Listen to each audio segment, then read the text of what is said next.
Смешно и недипломатски е да се бараат причините за случувањата во Куманово во однесувањето на Косово, велат аналитичарите по вчерашната изјава на претседателот Ѓорѓе Иванов во Братислава, дека има недостаток на соработка и доверба меѓу безбедnosните служби во регионот, па целата доверба што се градела со години, поради несоработката на Косово е разнишана.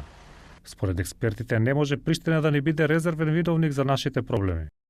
Чудно е што тој како политиколог на овој начин размислува, затоа што знаеме дека односите меѓу внатрешното и надворешното, односно меѓу Македонија и нејзиното обкружување, не зависи од еден фактор.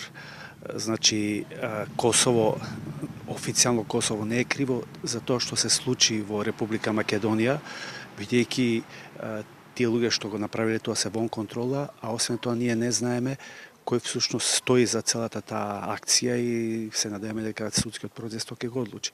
Според Дружин, често политичарите за да го покријат внатрешниот проблем се повикуваат на надворешен фактор. Секако Косово не е Швајцарија или Шведска, но сепак не можеме така еднострано да гледаме на овој проблем. Чудно е што држава аспирант во НАТО како што е Република Македонија немала сили тоа да го предупреди. И за поранешниот амбасадор Алајдин Демири, изјавата на Иванов може само да доведе до влошување на односите со Косово.